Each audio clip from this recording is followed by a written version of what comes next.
कभी आपने सोचा है, अगर आपकी नींद का सबसे बड़ा दुश्मन लालच हो तो क्या होता है जब एक साधारण सा दुकानदार अपने ही लालच में डूबकर सब कुछ खो बैठता है। आज की इस कहानी में छुपा है एक ऐसा राज जो आपको न सिर्फ सुकून देगा बल्कि एक गहरी सीख भी छोड़ जाएगा।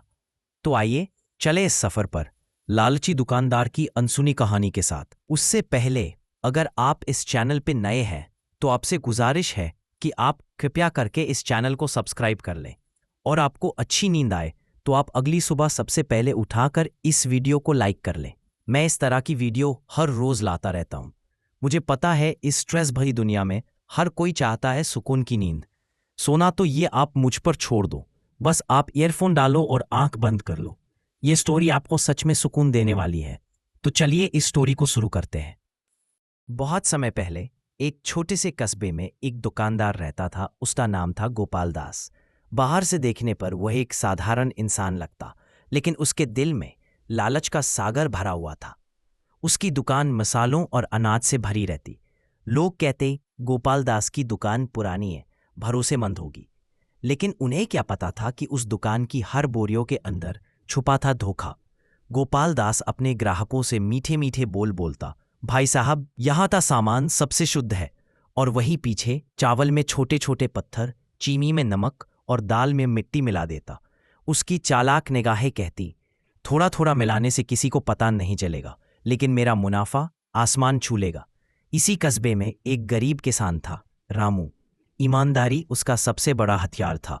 एक दिन उसकी पत्नी ने कहा, रामू इस दाल का स्वाद अजीब है, इसमें मिट्टी जैसी महक है। रामू ने बोरिया खोली और देखा, सचमुच उसमें मिट्टी मिली हुई थी।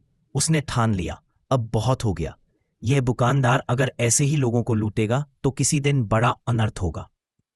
गांव में शिकायतें बढ़ने लगीं। सरपंच ने पंचायत बुलाई। सामने गोपाल दास खड़ा था, चेहरे पर बनावटी मासूमियत। सरपंच बोले, गोपाल दास, लोग कहते हैं तुम सामान में मिलावट करते हो, क्या ये सच है? गोपाल दास हंसकर बोला, अरे वाह, ये कैसी बात कर रहे हैं सरपंच जी, मैं तो सबसे ईमानदार दुकानदार हूं। तभी रामू बोरी लेकर आया। उसने सबके सामने दाल उड़ेली और मिट्टी सबके पैरों में बिखर गई। गांव गूंज उठा, धोखेबाज, लालची, हमें बरसों से ठग रहा है। गोपाल दास ने सबको झूठा साबित करने की कोशिश की। सोचा, पैसों से सबका मुंह बंद कर दूंगा। लेकिन भाग्य ने कुछ और ही सोच रखा था। एक रात उसकी दुकान में आग लग गई। कहते हैं एक चूहे ने मिलावटी अनाज कुतरा था और वहीं से चिंगारी उठी। पूरी दुकान पल भर में राख हो गई। उसके लालच की गवाही आसमान को भी देनी थी। गोपालदास खाक बैठा रो रहा था।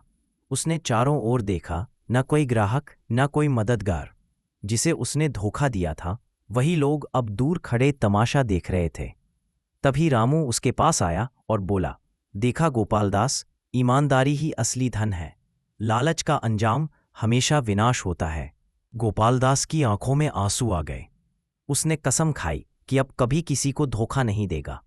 धीरे धीरे उसने ईमानदारी से फिर से दुकान शुरू की और लोगों का विश्वास वापस पा लिया। तो दोस्तों, यह थी कहानी उस लालची दुकानदार की जिसने अपने लालच में सब कुछ खो दिया और फिर समझा कि असली दौलत पैसों में नहीं बल्कि ईमानदारी और विश्वास में है। अब आप अपनी आंखें बंद कीजिए। सोचिए कि आपके चारों ओर एक शांत गांव है। हवा धीरे धीरे बह रही है, पेड़ों की पत्तियां सरसराती हैं और आप गहरी, बहुत गहरी नींद में जा रहे हैं। शुभ रात्रि और मीठे सपने।